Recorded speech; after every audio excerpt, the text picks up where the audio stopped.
Descargo de responsabilidad, no soy el autor de esta historia, y dejaré el link de la historia original en la descripción. Disfruten el fic y tengan un buen día. Capítulo 8.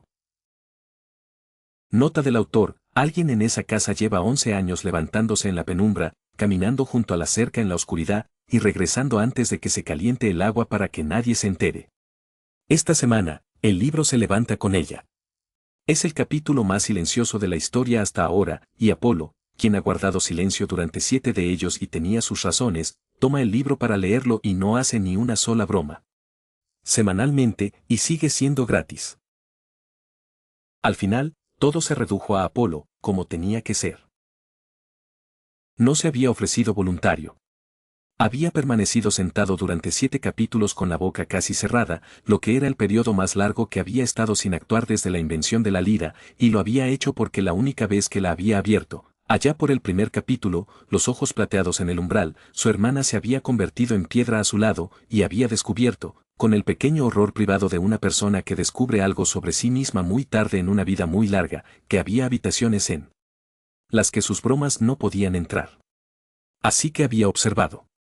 Había observado al de ojos grises y al descarado y al pequeño y cálido, había visto al jardinero resultar ser el prisionero, había visto a su hermana quedar atrapada en una hilera de árboles en una pantalla frente a todo el panteón y no apartar la mirada.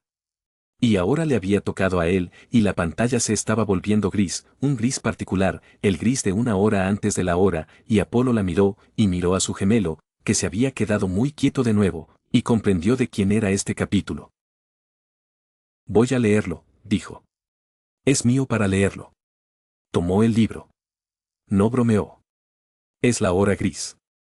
Esa es suya. Encontró la línea, y el gris se hizo más profundo, y él leyó en ella. Hay una hora antes del amanecer que no pertenece al día en absoluto. El día aún no la ha adquirido, la noche ha dejado de desearla, yace entre ellos, gris, fría y sin dueño, y la mayor parte del mundo la ignora por completo, y con razón. Pero cada casa tiene a alguien a quien pertenece la hora gris, si la casa tiene suerte, y esta casa la tenía, y la hora gris pertenecía a la vigía, que estaba despierta en ella ahora, como lo estaba cada mañana, porque la hora gris era cuando se podía ver lo que la noche había hecho. Ella no despertó como las demás. Talía despertó como una sartén que se cae. La pequeña mandona despertó ya hablando. La cálida del hogar no tanto despertó como asintió gradualmente.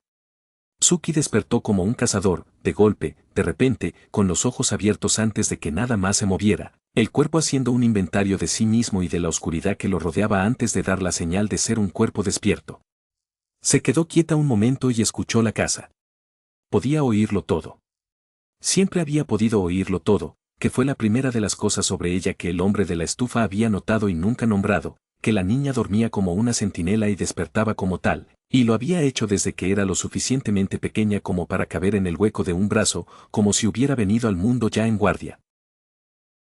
4 patrones de respiración en el pasillo, lentos y seguros. El más pequeño, más ligero, fino. El hombre, ya despierto, siempre estaba despierto, la hora gris era la que él y ella compartían sin jamás hablar de ella, los pequeños sonidos de su cocina un piso más abajo, deliberados, sin prisa, los sonidos de un hombre creando una mañana. Y más allá de las paredes, la tierra. Ella escuchó la tierra durante más tiempo. La tierra estaba en silencio. El tipo de silencio adecuado, no lo mismo que el silencio absoluto, una oscuridad saludable está llena de pequeñas vidas ocupadas que se ocupan de sus pequeñas y ocupadas muertes, y ella yacía allí y leía la pequeña y ocupada quietud de la tierra y no encontró en ella nada que no perteneciera, y solo entonces se levantó. Mírala, dijo Artemisa. Fue lo primero que dijo, y lo dijo en voz baja, y la habitación, que había aprendido la forma del silencio de la diosa, se volvió hacia ella. Miraba la pantalla, la silueta oscura de la niña sentada en el gris, y no había nada en su rostro que la habitación pudiera leer, excepto que había mucho que leer allí. Ella hace la cuenta antes de tomar un respiro que nadie pudiera oír. 4 por el pasillo, el más pequeño, el hombre, luego la tierra, en ese orden, cada mañana, primero la gente y al final la oscuridad. Las manos de Artemisa estaban juntas, muy quietas. Nadie le enseñó el orden. No se puede enseñar el orden. El orden es simplemente lo que eres, si naces para interponerte entre algo que amas y la oscuridad que lo acompaña. No apartó la vista de la pantalla. Tengo miles de años de niñas que hacen esa guardia, y yo no creé a ninguna de ellas. Simplemente las encontré ya haciendo esa guardia. Ella la ha estado haciendo desde antes de poder caminar. Se vestía a tientas en la oscuridad, lo cual era más rápido y no le costaba nada de la vista nocturna que había desarrollado durante las horas de oscuridad.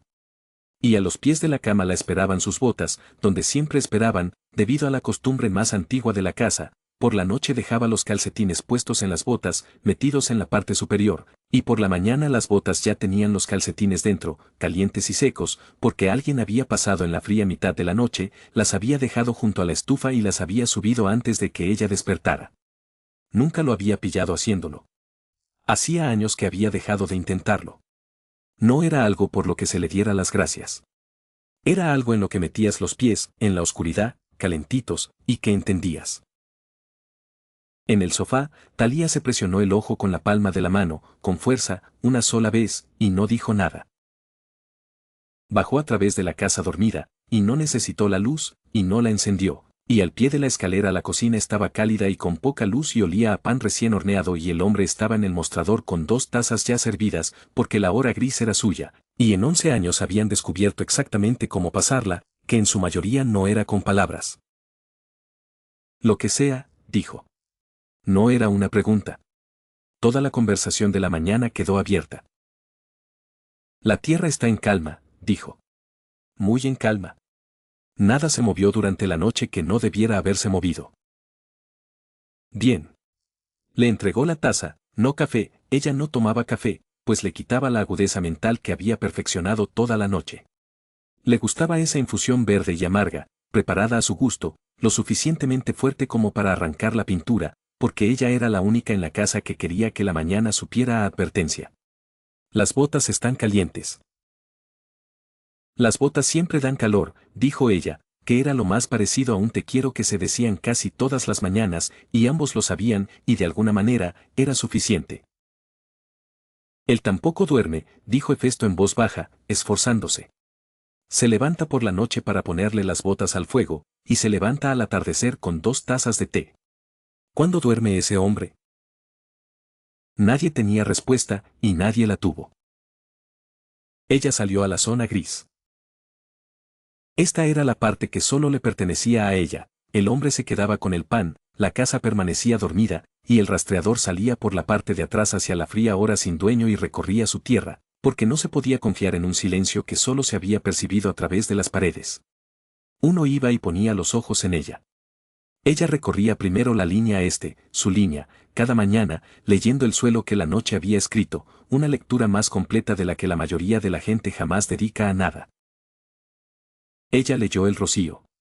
Donde yacía intacto, nada lo había cruzado, donde lo barría algo, algo lo había hecho, y ella leyó el barrido para determinar el peso, el paso y la hora. Leyó la disposición de los lechos de los ciervos en el campo bajo, la calma de los animales, animales que habían dormido plácidamente, lo que significaba que nada con apetito había pasado por allí para hacer que durmieran de otra manera. Leyó a los pájaros, no sus cantos, la hora gris tenía pocos cantos, sino sus posiciones, quién se había posado dónde, porque los pájaros eran un mapa de cada miedo en un paisaje y un cazador que pudiera leer el mapa nunca necesitaba ver aquello a lo que los pájaros temían. Lo leyó todo, rápido, caminando, todo el libro de contabilidad viviente de la oscuridad, el truco de su hermana de ojos grises, una columna de cifras trazadas línea por línea, y la tierra resultó, esta mañana, en 0. Pero el 0 es una suma, y una suma tiene líneas encima, y esta mañana una de esas líneas la había hecho trabajar. El perro lo encontró antes que ella. Era un viejo pastor alemán, gris en el hocico, llamado Sargento. Thalía le había puesto ese nombre años atrás, en su primer otoño en la finca, con 7 años y recién salida de sus 19 días corriendo, segura al instante de que alguien allí tenía que tener un rango superior al del cazador, y el nombre se le había quedado como siempre se le quedaban los chistes de Thalía, por su volumen y por ser un poco ciertos, y paseaba al perro gris a su talón todas las mañanas, no porque ella lo necesitara, sino porque había decidido, en algún momento de su larga y buena vida canina, que el paseo también era suyo. No se alejaba. Se quedaba tranquilo junto a su bota, viejo e imperturbable, hasta el lugar donde el campo descendía hacia el canal de drenaje, y allí se detenía, y su cabeza gris se alzaba, Y de él salía un sonido que no era un ladrido, una pregunta baja en el pecho, el ruido que hace un buen perro cuando el mundo le ha metido algo malo. Sí, dijo en voz baja. Ya lo tengo. Lo había leído al mismo instante que él, el rocío se extendía oscuro sobre la plata, una estela del ancho de un cuerpo que emergía del corte y se adentraba en el campo, fresca, de 1 hora, tal vez 2. Se agachó. No tenía prisa, apresurarse era la forma de leer mal algo y luego pasar todo el día defendiéndose de un peligro que resultó ser un gato de granero. Apoyó la cara cerca de la hierba donde la luz incidía mejor sobre la impresión y la leyó con atención, línea por línea. 4 dedos. Garras que se habían marcado en la tierra blanda, no era un gato, entonces, los gatos se envainan. Una huella estrecha de adelante hacia atrás y limpia, del tamaño de algo que cabría en 2 manos ahuecadas, y el andar entre las huellas corto, directo y de vientre bajo, una criatura que llevaba su peso colgado debajo de sí y se movía como si tuviera un lugar específico al que ir. Zorro. Y luego, un paso más adelante, la línea de arrastre de nuevo donde un cuerpo había rozado la humedad, y junto a ella un segundo conjunto, más pequeño, torpe, las huellas de algo que aún no sabía cómo poner sus patas en silencio. Llevando algo. Cachorros. Ella lo siguió con los ojos y no con los pies, deja que la huella hable antes de moverte, y corrió desde el corte hasta el viejo cobertizo de herramientas roto en la esquina del campo, el que tenía el umbral podrido y el oscuro y seco arrastre debajo, y no volvió a salir. Una zorra. Trasladando una litera bajo el cobertizo, en la oscuridad, durante 1 hora sin que nadie la viera. La chica se puso de pie, y su mano encontró la cabeza del viejo perro sin buscarla, y lo pensó todo de principio a fin, que era la única manera en que pensaba, hasta el final, antes de hacer absolutamente nada. Una zorra con crías bajo ese cobertizo se llevaría una gallina, si tuviera un agujero y una noche tranquila. Pero las gallinas estaban encerradas, cercadas y cerradas al anochecer, y ella era quien las había cercado y cerrado, y así se mantendrían cerradas. Una zorra con crías, en cambio, no cruzaría 40 metros abiertos a través de un campo hacia una casa llena de perros y gente para molestar a un niño dormido. Una zorra solo quería 2 cosas en el mundo, comer y no ser comida, y un corral como el suyo solo le ofrecía lo primero a costa de demasiado de lo segundo. La zorra había hecho los mismos cálculos que la niña. Habían llegado, las 2, al mismo número. Así que la dejó vivir. Se quedó de pie en la penumbra y miró el oscuro recoveco por donde una madre había llevado a sus crías al único lugar seco y seguro que ofrecía una fría mañana, y la cazadora, que protegía a las gallinas precisamente de este animal, descubrió que no podía culpar a otra criatura por dedicarse al mismo trabajo que ella, el de conseguir que las pequeñas cosas sobrevivieran a la noche. Registró la madriguera. Caminaría por el gallinero con el doble de cuidado durante una temporada, no diría nada a nadie, no dejaría que los perros cavaran en el cobertizo, y la zorra podría criar a sus crías en seco siempre y cuando cumpliera con su parte del recuento. Lo dejó ir, dijo Artemisa, y se había puesto al borde de su asiento sin parecer darse cuenta de que se había movido. ¿La viste? Cortó la señal, corrió con ella a la guarida, tenía al animal frío, bajo un cobertizo donde podía meter a los perros en un instante, y se quedó allí haciendo la cuenta. Gallinas encerradas, campo abierto, una madre con sus crías. Encontró el número donde el zorro no representaba ninguna amenaza, y lo dejó vivir. Algo feroz, orgulloso y cercano al dolor se reflejaba en el rostro de la diosa, y el tono de su voz se había vuelto áspero. Eso no es misericordia. Eso es juicio. Apolo. Artemisa se recostó lentamente. Apolo. ¿Estás viendo esto? Lo estoy viendo, dijo Apolo. Había dejado de leer un instante. No bromeaba. Tenía una expresión en el rostro que nadie había visto antes, la de un dios que contempla algo verdaderamente bueno y se deja llevar por ello de una manera para la que no tenía ninguna canción preparada. Ella es, sí. Es realmente especial, hermanita. Lo dijo con sencillez, con una dulzura ancestral, sin artificios. Es tuya por completo. Pero esta mañana no estaba sola en la penumbra. La sala se acercó. Había una figura en la lejana línea de árboles, donde comenzaba el bosque, donde el gris era más intenso, alta, inmóvil, y observando la misma oscuridad que la niña observaba desde el otro lado del campo, ambas delimitando la propiedad entre sí como los extremos de un suspiro contenido. Suki la vio y no se sobresaltó, porque hacía mucho tiempo que esa figura no la sobresaltaba. Levantó 2 dedos de su muslo, una pequeña señal plana: yo tengo el este, tú tienes el bosque. Y la figura en la línea de árboles le devolvió el gesto, entendió, y volvió su atención a los árboles. Y la figura mantuvo el rostro hacia los árboles, como siempre lo hacía, como el jardinero durante 6 capítulos y las madres durante 7, de espaldas, sin mostrarse. Se podía ver que era alta, inmóvil, que estaba de guardia, que la centinela le confiaba toda la mitad oscura de la tierra, y nada más, sin rostro, sin nombre, solo la mitad oscura del campo y la figura alta que la vigilaba. Hermé se levantó a medias de su asiento y volvió a sentarse. Ya habían estado al borde de ese mismo límite más de una vez, y no quedaba nada que decir al respecto que demostrara que seguía funcionando. Atenea no se molestó en leer las páginas esta vez, ya lo había dicho antes y se había equivocado antes. Simplemente se inclinó hacia adelante, con los ojos grises fijos en el punto junto a la arboleda donde el rostro no aparecía, y la sabiduría de 7 capítulos impregnaba ahora la habitación, la irritación particular de un público que había aprendido a reconocer las señales del mago y que, aún así, debía sentarse a observar el truco, sabiendo que no lo había descubierto. Nos lo mostrará cuando quiera el espectáculo, dijo en voz baja. Siempre lo hace. Una pausa. Me gustaría mucho saber quién es. Lo mismo ocurría con toda la sala. Pero el rostro que se veía al borde del árbol permaneció vuelto, como siempre, y no les dijo nada. Él salió a su encuentro casi al final de su ronda, el pan estaba levando, la casa aún dormía, el hombre, con su propia taza, caminando a su lado por la línea norte sin decir palabra, porque la línea norte era la que recorrían juntos, y ambos sabían por qué, y ninguno de los dos lo dijo. Hiciste la cola de pez, dijo ella. Lo dijo sin mirarlo, con la mirada fija en el suelo, pero no se equivoquen, le costó decirlo, porque era algo delicado y ella no solía lidiar con cosas delicadas. Esa mañana llevaba el pelo recogido en una trenza que no se había hecho ella misma, no habría podido habérsela hecho ella misma, no esa, no por detrás. Una trenza de espiga apretada y limpia que le llegaba hasta entre los omóplatos, del tipo que no se enganchaba en las ramas ni se soltaba con la humedad, y que mantenía todo el pelo alejado del cuello y de los ojos durante un día en el campo. Dije que lo aprendería, dijo. Dijiste que lo aprenderías hace 8 meses, papá.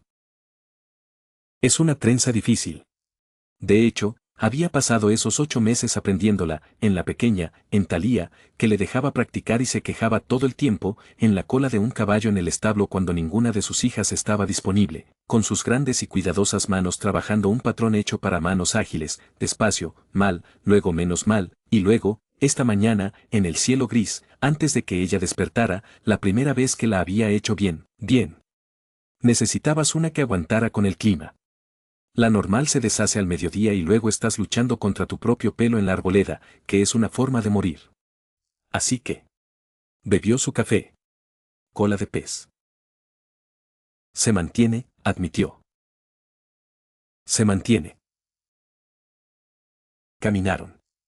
La línea norte subía hacia el paso en las colinas donde la tierra se volvía escasa y el bosque se acercaba, y la recorrieron juntos en la penumbra, el cazador y el hombre, y lo más cierto aquí es esto. Ella la recorrió escudriñando, incluso aquí, incluso a su lado, incluso trenzada y cálida y segura, sus ojos nunca dejaron de leer la oscuridad, porque el reloj no tenía apagado, porque ella estaba hecha para el reloj, y él la recorrió sin escudriñar en absoluto, tranquilo, relajado, un hombre. Cansado en un paseo frío con su hija, mirando a la nada, como si la oscuridad no contuviera una sola cosa que pudiera perturbarlo. Ella pensó que él caminó de esa manera porque confiaba en que ella buscaría a ambos.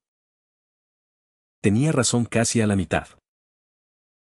Oh, dijo Afrodita en voz baja, ella que había sentido estas cosas primero. Oh, eso es, ella cree que lo está protegiendo. Porque ahí estaba la esencia del corazón de la guardiana, creía que ella era el muro.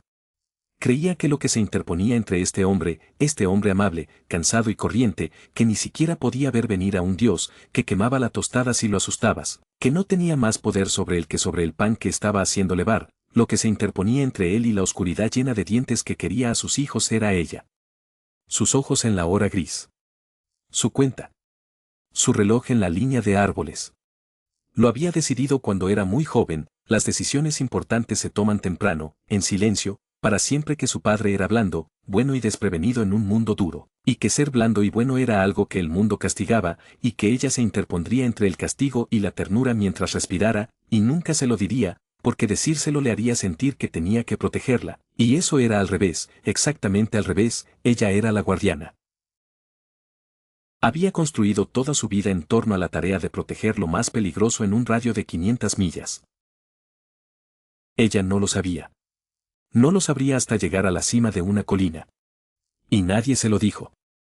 Mantuvo su guardia, en la penumbra, y la guardia estaba hecha de amor. Artemisa se tapó la boca con la mano. No parecía sorprendida, notaron todos en la sala, lo había intuido antes de que Apolo llegara a la línea, era la diosa de esto mismo y había visto la postura de su propia hija y lo sabía, pero al oírlo, claramente, el hecho de que hubiera construido toda su vida en torno a la protección de lo más peligroso en un radio de 500 kilómetros, cayó sobre la señora de la casa como un golpe para el que se había preparado y que, aún así, la golpeó. Lo protege, dijo Artemisa, tapándose la boca con la mano. Mi hija pasa su infancia vigilando a un hombre que podría. Se detuvo. No terminó la frase, no sabía cómo terminarla, porque aún no sabía de qué era capaz aquel hombre, ninguno lo sabía, pero había sentido la magnitud de la injusticia, la había sentido como se siente el tamaño de algo en la oscuridad, por cómo se mueve el aire a su alrededor. Protege algo que no necesita su protección. Y es lo más hermoso que he visto hacer a una hija, y me parte el corazón, y no sé si quiero detenerla o arrodillarme. Llegaron al desfiladero, donde la línea norte cruzaba el terreno más angosto y el bosque se inclinaba más cerca, y el sargento se detuvo. Se detuvo en el lugar de siempre, una línea en la tierra que solo ellos dos podían ver, a un paso de donde terminaba el terreno familiar, y se sentó en el frío y no la cruzó. Sin miedo. Esa era la parte que ella nunca había podido hacer que le quedara bien. Un perro que se enfrenta a un lobo al viento va por dos caminos, erizarse y ladrar o huir despavorido, y el viejo pastor no hizo ninguno de los dos, se sentó en su línea invisible con las orejas relajadas y la cola quieta, y miró hacia el hueco como quien mira una puerta que sabe que está cerrada con llave, sin inmutarse por lo que había al otro lado, simplemente siguió por ese camino. Todas las mañanas. La misma línea, al milímetro. Como si alguien también le hubiera dicho algo.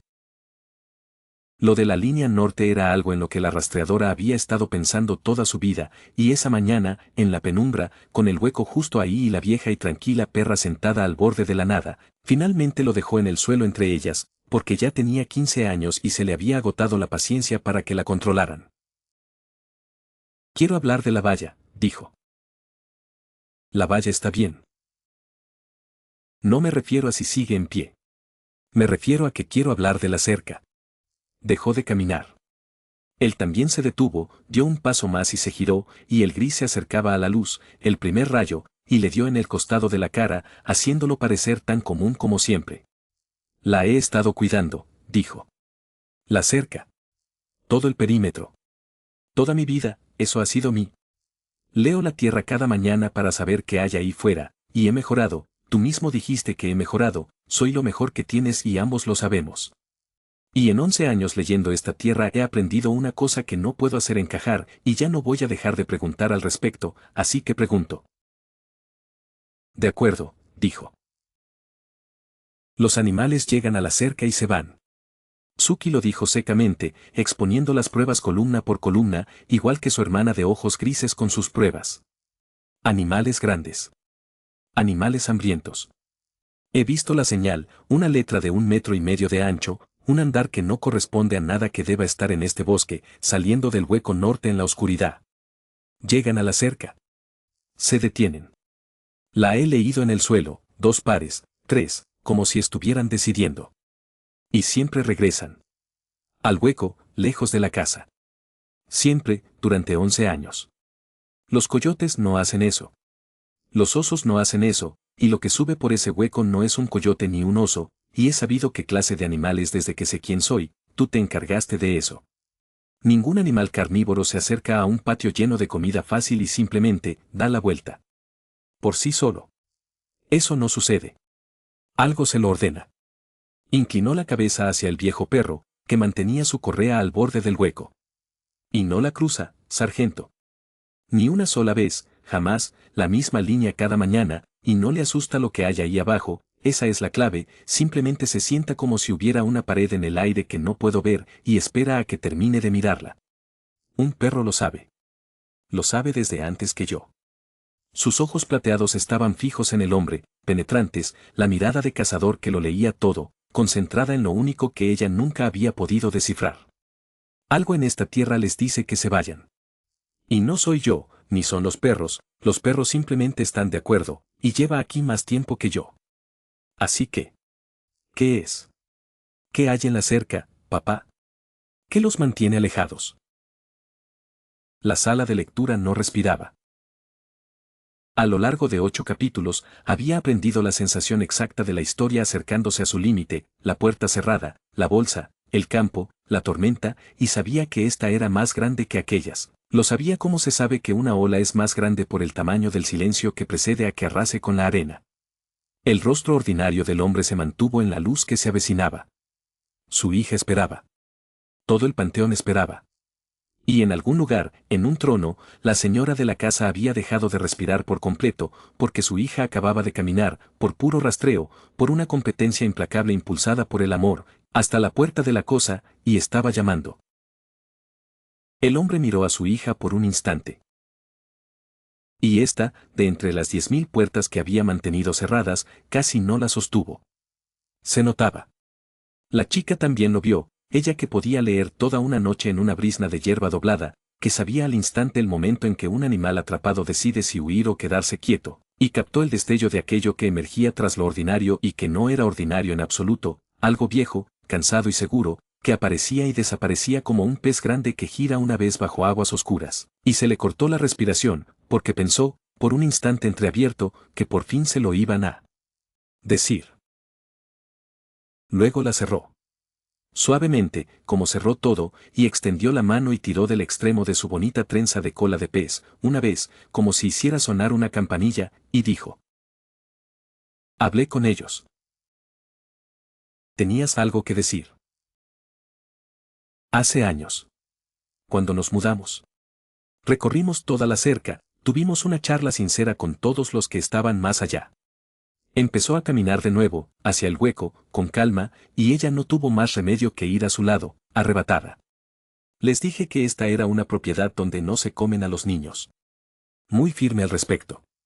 Hay que ser firme con los depredadores alfa, Bonnie, respetan los límites claros. Bebió su café. Algunos terrenos simplemente no toleran los problemas. Te lo dije. Te lo sigo diciendo. Algún día me creerás. Esa no es una respuesta, dijo. Es un chiste de papá. Son ambas cosas, dijo. Las buenas lo son. La sala de lectura exhaló un suspiro, y este salió de ellos entrecortado, en una especie de exhalación colectiva que era mitad alivio y mitad furia, porque la historia los había llevado hasta el borde mismo de la frontera y luego, con un tirón de una trenza y una broma sobre coyotes, los había hecho retroceder. Lo hizo de nuevo, dijo Ares, y por una vez no había desprecio en su voz, solo la reverencia, aunque a regañadientes, de un soldado ante algo bien defendido. 8 capítulos. 8. La chica lo tenía, lo acorraló con sus huellas, es mejor que la mitad de los rastreadores que he tenido, y él le tira del pelo y cuenta un chiste sobre hablar con coyotes, y la puerta se cierra de nuevo como si nunca se hubiera abierto. Negó con la cabeza lentamente. Hablé con ellos. ¿Sabes qué es lo que me mata? Que probablemente sea cierto. Ese es el problema con este hombre. Cada chiste que cuenta es verdad. Simplemente lo suaviza lo suficiente como para que nadie se dé cuenta. Y Artemisa, que llevaba tiempo sin respirar, respiró. Les dijo que se mantuvieran alejados, dijo en voz muy baja, no a la habitación, casi para sí misma, dándole vueltas con el frío cuidado de un ser que había pasado la eternidad aprendiendo que podía y que no podía dar órdenes a una criatura hambrienta en la oscuridad. Está bromeando. Le tira del pelo, lo hace parecer pequeño, hace lo que suele hacer. Pero si quitamos la broma, lo que hay debajo es que les dijo que se mantuvieran alejados, y se mantuvieron. Durante 11 años. Cada criatura hambrienta que surgió de ese hueco. Le habló a la oscuridad, y la oscuridad escuchó. Miró la pantalla, al hombre común que subía una colina al amanecer junto a su hija. No conozco a un solo ser, Dios, titán o monstruo, que pueda simplemente decirles a los depredadores de un lugar que pasen hambre y que obedezcan. No luchando contra ellos. No protegiéndolos. Simplemente diciéndoselo. La señora de la casa se quedó muy quieta. ¿Qué es él? ¿Qué es él, para que los lobos hagan lo que se les dice? Nadie le respondió. La lectura continuó, suavemente, como siempre. Pero la pregunta no la acompañó, se podía sentir su presencia en la sala y se acomodó en la pila junto con las demás, una pila que, capítulo tras capítulo, se hacía demasiado alta como para seguir fingiendo que era pequeña. Bajaron al amanecer, los dos, con la guardia ya en el relevo, y la casa empezaba a despertar, una ventana dorada por aquí, una puerta por allá, el aroma del pan recién horneado. Y en el escalón de atrás, la vigía se detuvo e hizo lo que hacía al final de cada hora gris, que era la última línea de su libro de cuentas, la que nunca decía y que era su esencia. Suki los contó. A través de las paredes que despiertan, por el sonido y por el sentido y por el largo hábito de un amor que hacía su trabajo en números porque los números eran lo que tenía, Talía, despierta ahora, golpeando. La de ojos grises, arriba, silenciosa, ya en un problema. La cálida del hogar, flotando hacia abajo. La pequeña cabecilla, dando órdenes. La mujer en el jardín, la brillante, la que había salido de la isla del mar, cantando ya, podías oírla. La alta en el bosque, regresada a donde quiera que la alta fue a la luz del día, la mitad oscura de la tierra dejada a salvo tras ella. El hombre. Y, último, siempre último, la línea faltante del conde, la que nunca se cerró, la hermana más allá del borde del mapa, la que nunca había vencido 2 contra 1, la silla vacía, la postal, el lugar donde el número quería aterrizar y no podía. Todos ellos. Contados 2 veces. Cada mañana, y cada mañana durante el resto de su vida, porque el conteo era su oración, y lo decía de la misma manera cada mañana de su vida. Todos presentes, le dijo al hombre que estaba en el escalón, bajo la nueva luz. Todos. Contados 2 veces. Lo sé, dijo. Siempre lo eres. Y le sostuvo la puerta, y ella entró al calor del pan, y la hora gris se cerró tras ellos, conservada, como todo en esa casa, un día más. Por un momento, en la sala de lectura, nadie leyó. Y entonces Apolo, que tenía el libro, que había leído todo el corazón vigilante de la hija de su hermana al panteón y había permanecido callado y bueno todo el tiempo, que no había hecho ni una sola broma en el larguísimo lapso de su vida inmortal, Apolo dejó el libro en su regazo, miró la pantalla donde la hora gris acababa de terminar y dijo, a nadie, a la habitación, a su gemelo a su lado. La hora gris y desatendida, /diagonal la chica que no puede dormir nos cuenta /diagonal a todos nosotros, a casa. Lo dijo claramente. Después, lo dejó bien claro, con la delicadeza de quien deja algo para que todos sepan lo que quiere decir, esa es de verdad. No una broma. Ya no me salen muchas de verdad, estoy fuera de práctica, todo me sale en broma. Pero esa es de verdad. Se la ha ganado. Miró a su hermana. Es lo mejor que hemos hecho en 1000 años, Artemisa. Y tú la hiciste. Ni siquiera te permitieron estar allí. Su voz tenía un matiz especial. Alguien debería decirle que está a salvo. No, dijo Artemisa. Se lo dijo a la pantalla, a la puerta cerrada, al lugar al que su hija había entrado para resguardarse del calor. Y la habitación se volvió hacia ella, y la diosa de la casa, que había permitido que exactamente un mortal caminara en la oscuridad a su lado como un igual en todas sus largas, frías y brillantes eras, un cazador, un compañero, que no pedía nada y que fue, por una brillante temporada, la otra mitad de su guardia, un hombre cuyo nombre no dirá, que ahora es una constelación, a quien ella misma puso en el cielo después de que el mundo lo tomara porque el cielo era el único lugar lo suficientemente alto para retenerlo, la diosa de la casa negó con la cabeza, una vez, lentamente. Nunca les dices que están a salvo, dijo Artemisa. Los dejas vigilar. ¿Entiendes? El reloj no es el precio de su amor. Es en lo que se convirtió su amor, la única manera que algunos encontramos de decirlo, yo me quedaré despierta para que tú no tengas que hacerlo. Sus ojos eran brillantes, antiguos y secos, porque hacía mucho tiempo que había desaprendido lo otro, igual que su hija, igual que su teniente. No lo protege porque crea que es débil. Lo protege porque lo ama, y el reloj es en lo que su amor tuvo que convertirse para sobrevivir en un mundo como este. No se lo quitas. No le entregas la caja fuerte y la dejas allí parada sin nada en las manos. Miró, durante medio segundo, a algún lugar que no era la pantalla, a algún lugar arriba, lejos, muy lejos, al lugar donde uno mira cuando comprueba que algo que puso en el cielo sigue ahí, y luego volvió a la realidad, y su voz volvió a ser firme. Que siga vigilando. Hay peores maneras de pasar la vida que despierta en la penumbra, entre la gente que amas y la oscuridad. Lo sé por experiencia. Un suspiro. Yo la paso así. Durante un rato nadie quiso coger el libro. Entonces Apolo lo volvió a coger de su regazo, encontró su página y siguió leyendo, y resultó que la oscuridad solo se había llevado la mitad de ella, como reclamaba la hora gris. El día se había llevado el resto.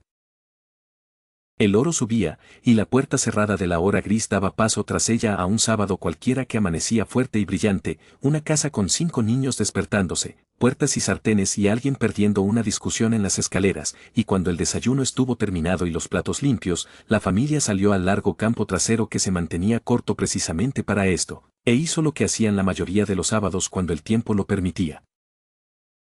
Dispararon. Apolo se incorporó.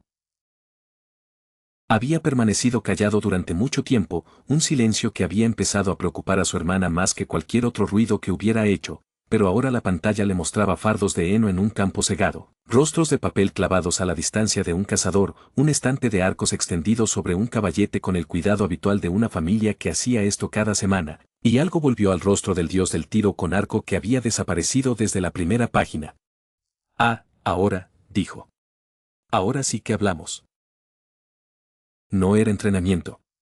El entrenamiento era otra cosa, algo serio, y todos los niños de la familia sabían distinguir entre ambos sin que nadie se lo explicara. Este era el juego, el partido del sábado, anotado en una pizarra colgada de la valla del campo trasero, un recuento continuo de una guerra que se remontaba a años atrás. Y la cazadora llegaba cada semana con la misma concentración absoluta que dedicaba a un rastro de sangre, porque había un nombre en esa pizarra al que nunca había vencido, y tenía la intención de cambiar eso antes de ser mayor. El hombre sabía disparar. Era lo único claramente inusual de él, algo que estaba a la vista de todo el condado y que, de alguna manera, nunca se había convertido en noticia, porque él se aseguraba de que no fuera así. Cuando la feria agrícola instaló un puesto con fardos de heno y un jamón premiado, no fue. Cuando un hombre que lo había visto disparar a latas contra un poste de la cerca le preguntó por qué alguien tan bueno con el arco no hacía nada con él, lo miró como si le hubieran preguntado por qué no vendía el clima, y dijo, ¿quién prepararía la cena? Y ahí terminó la conversación. Olímpico, dijo alguien una vez, admirado, medio en serio, con ese brazo podrías ir a las Olimpiadas. Él había dicho que no tenía interés, con el tono que usaba para la lluvia, y preguntó si querían llevarse algunas conservas a casa. Ahí está otra vez, dijo Hermes en voz baja. Lo que podría hacer y no quiere. Ahora tiene un montón de ellas, y cada una es una puerta que mantiene cerrada. Nadie rebatió.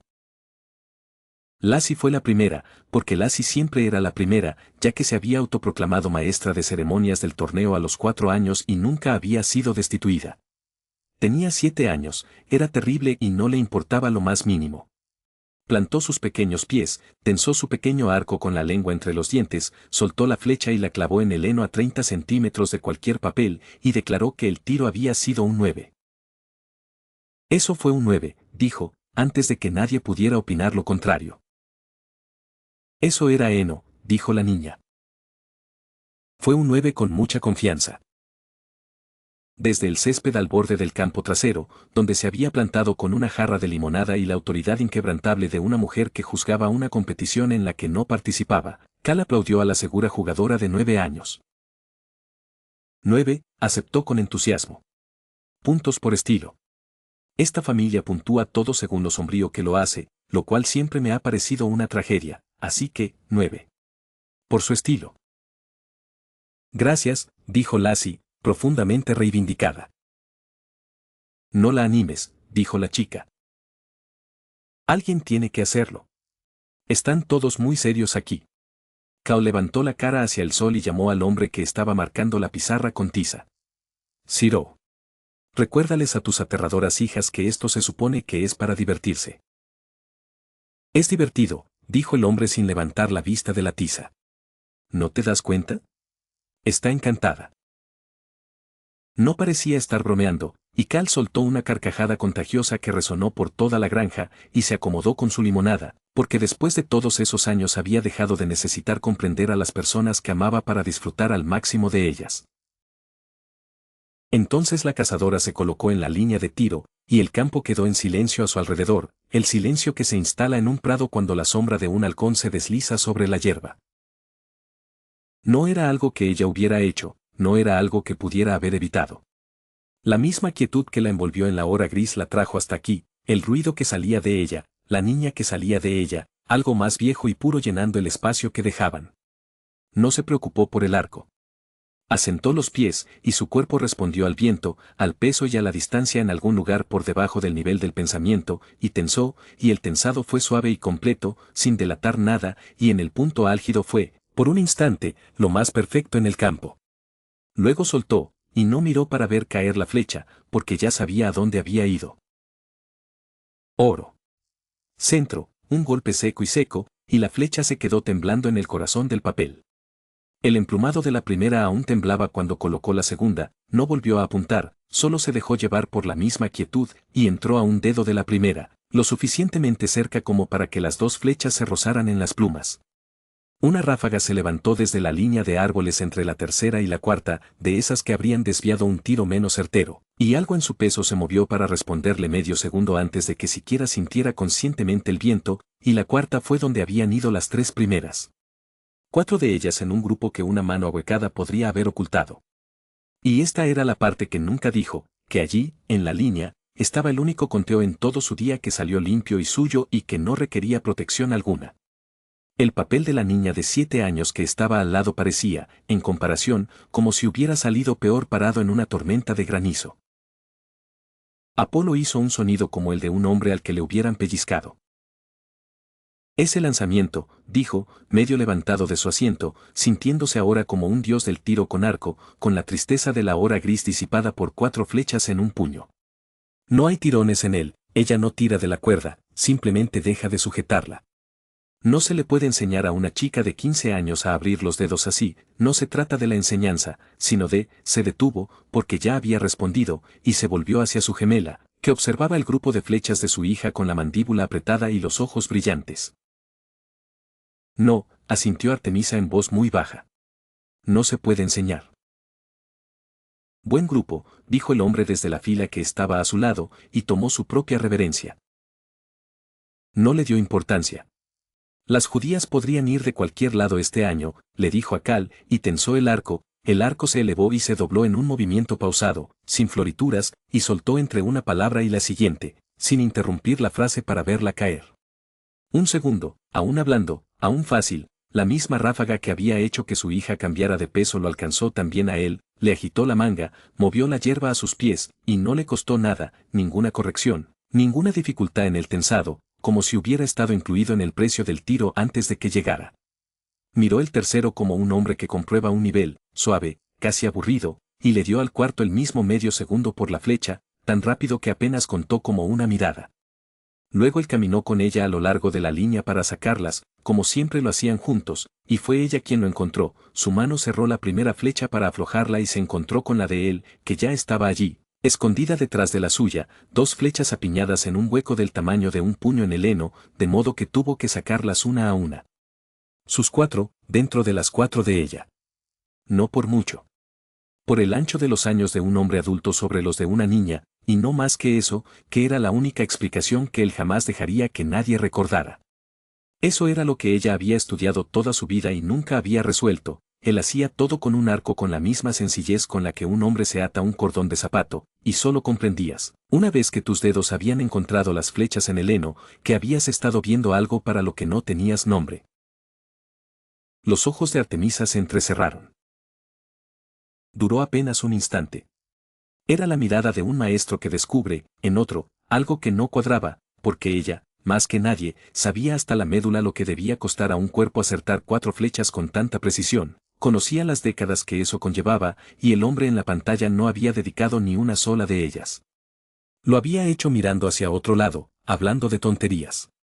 Durante un instante, algo en la diosa de la casa se quedó helado e inmóvil, inclinándose hacia lo incorrecto de aquello. Luego pasó. Ella ya había visto esto antes, hacía mucho tiempo y solo una vez, un mortal que podía hacer lo imposible con un arco y nunca parecía gastar nada en ello, y a quien el mundo se había llevado, y a quien ella había respondido colgando una luz en el cielo. Conocía su forma. Así que lo puso donde lo había puesto a él, alto y lejos, en el lugar donde guardaba las cosas demasiado extrañas y demasiado queridas para mirarlas directamente, y lo dejó ir. Lo que quedó cuando se fue no fue sospecha. Fue una vieja y seca pena privada, y debajo de la pena, ver a un hombre común superar a su extraordinaria hija en el tiro por el ancho de una mano, algo que jamás habría llamado por su nombre. Él está en la línea junto a ella. Entiendo la pantalla. No fuiste indulgente, dijo la chica. No era una queja. Estaba leyendo la pizarra, donde el nombre del hombre había subido una marca más sobre el suyo, como sucedía todos los sábados de su vida. Nunca me ando con rodeos, dijo, mientras caminaba sobre la línea para dibujar las flechas, devolviéndole las suyas 4 en un puño. Lo sabrías si lo hiciera. Lo odiarías. Y tendrías razón. Me gustaría ganarlo alguna vez. Vas a ganarlo para siempre, dijo, la temporada en que su brazo alcance la altura de su ojo, y será de verdad, y no voy a engañarla ahora rindiéndome pronto y dándole uno falso. La miró y le dejó ver, por una vez cada temporada, lo que se escondía tras su voz inexpresiva. Estás cerca, Bonnie. Más cerca que el año pasado. Me lo vas a quitar limpiamente uno de estos sábados, y seré el hombre más feliz del condado ese día. Le puso la última flecha en la mano. Así que no. No fui indulgente. Ese es el cumplido. Ahora arregla tus pies, bajaste el codo en el cuarto. Tiene razón, dijo Apolo, y sonaba casi miserable por lo mucho que lo decía en serio. No te rindes ante ellos. Los obligas a quitártelo, o no vale nada en sus manos cuando lo hacen. Así es como, se detuvo. He tenido muchísimos hijos. No creo haber dejado de rendirme ni una sola vez. Lo dijo con ligereza. De todos modos, cayó como una piedra que cae, y a su lado su hermana no dijo nada, porque nunca le habían dado la oportunidad de rendirse o no, y ambos lo sabían, y por un momento el silencio entre los gemelos fue lo más ruidoso en los sofás.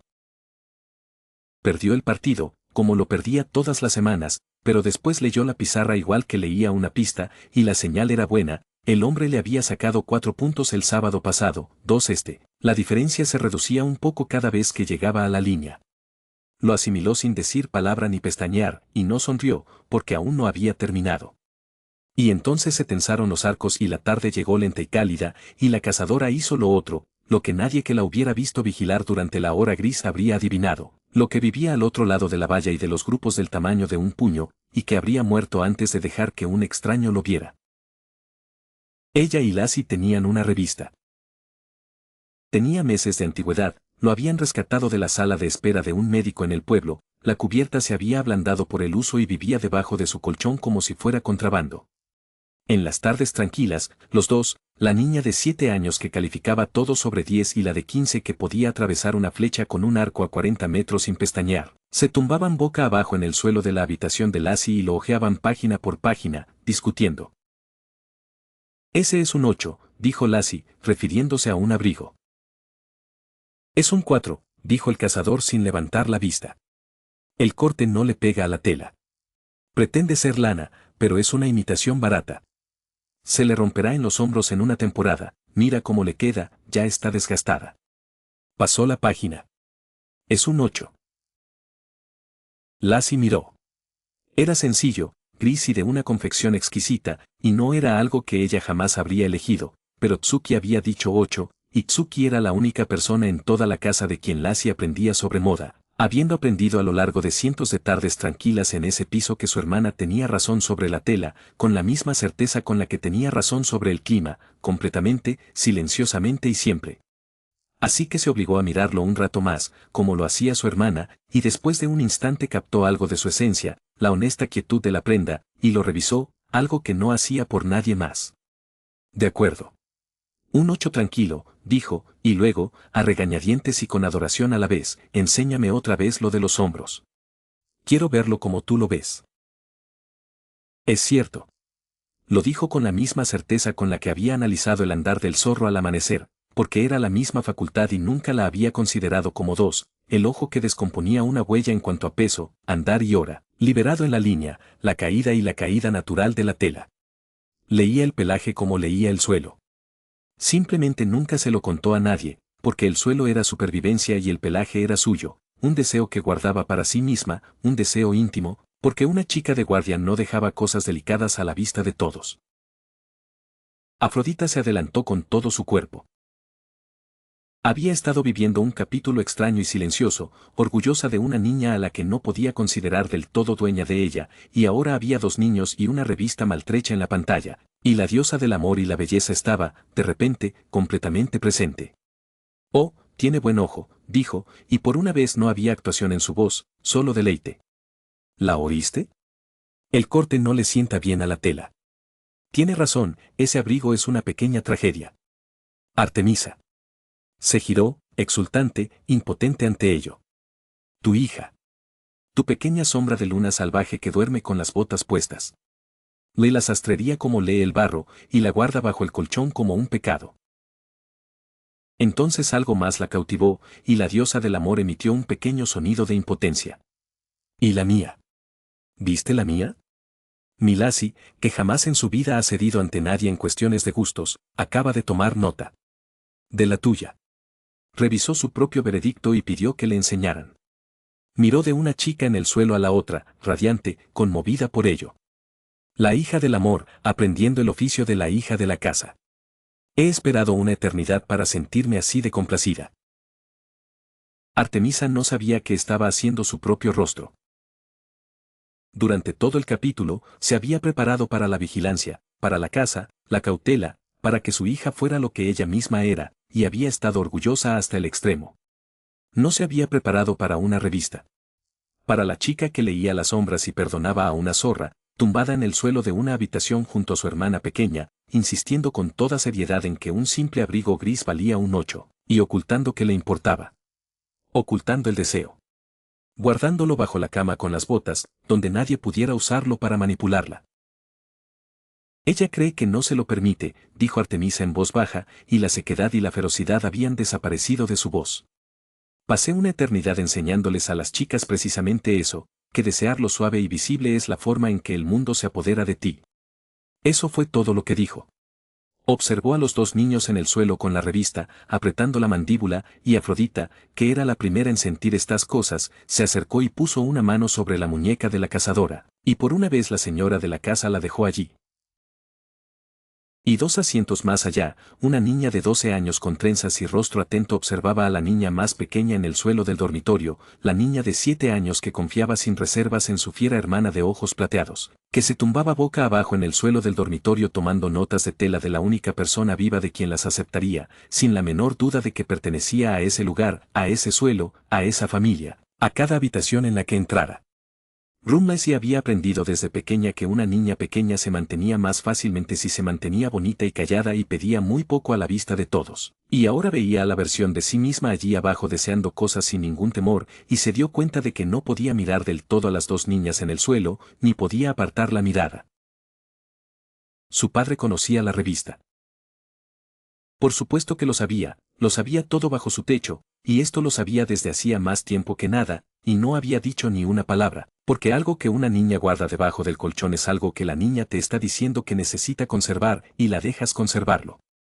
Pero hizo algo al respecto, a su manera sutil y silenciosa. Una semana, hicieron un viaje a la ciudad, uno de verdad, a la buena tienda de telas, al baúl de retales del sastre y a un almuerzo que no venía en un termo. Lo llamaron un recado, porque el abrigo del invierno pasado ya no le quedaba y necesitaba otro, lo cual era cierto, y también era completamente irrelevante, y todos los implicados lo entendieron. Y en la tienda de telas, la cazadora, que recorría sus tierras como una centinela apostada, que había sostenido toda la vida de un zorro en sus manos al amanecer, lo había sopesado y lo había soltado. Se quedó de pie frente a una pieza de buena lana de carbón con la palma de la mano plana contra ella y el rostro abierto de una manera que la hora gris nunca lo hacía, Y durante casi una hora fue simplemente una chica de 15 años a la que se le permitía desear algo hermoso y tenerlo, con su padre a su lado sosteniendo las otras piezas y ofreciéndole, cuando ella lo pedía y solo cuando lo pedía, una opinión que, exasperantemente, siempre era correcta. El carbón vegetal, dijo. No la pizarra. La pizarra no te favorecerá, nunca la usarás, se quedará colgada en el armario reprochándote a ti y a tu madre. El carbón vegetal te durará hasta los 40. ¿Desde cuándo conoces la tela? Bonnie, dijo, lo sé todo. Es agotador. Lo dijo con total seriedad, sobre un trozo de lana, en tono de broma, y, como Ares había dicho una hora y toda una vida antes, era completamente cierto, reducido a una mínima expresión, como si cupiera por la puerta de una tarde. Ella tomó el carbón. Era lo mejor que había tenido en años. La sala de lectura estaba ahora en un silencio cálido, no en uno doloroso. La llevó a comprar un abrigo, dijo Hefesto, mientras trabajaba en ello, y algo se movió en el rostro marcado por las cicatrices del dios herrero.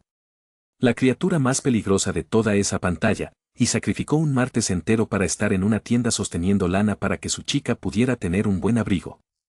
Se quedó callado. Mi padre me arrojó de una montaña. Ese la llevó a comprar un abrigo. A su lado, Apolo no dijo nada, asintió una vez y lo dejó así.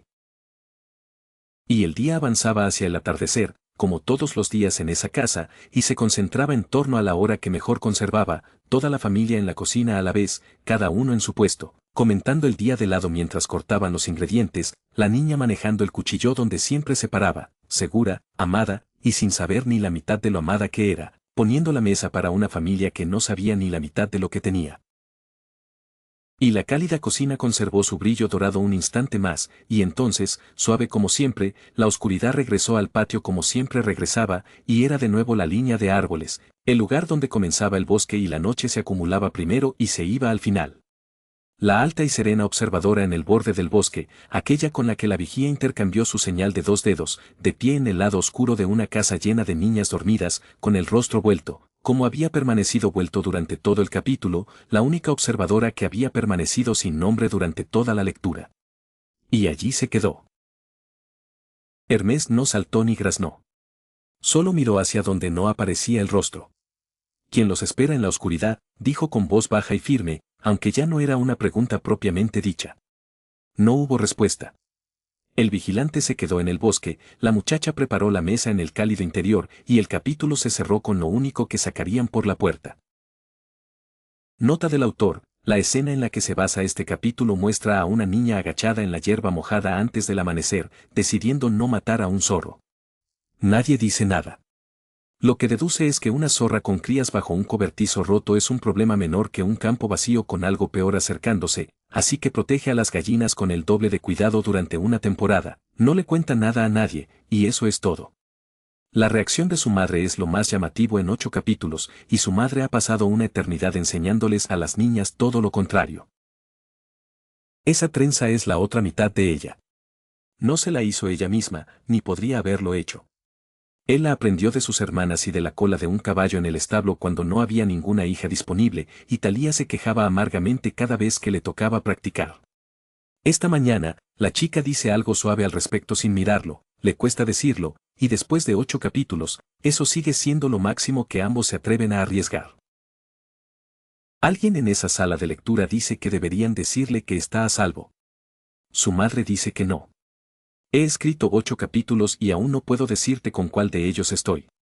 Si la llamada hubiera sido tuya esta mañana, ¿qué pasaría mañana en esa cerca?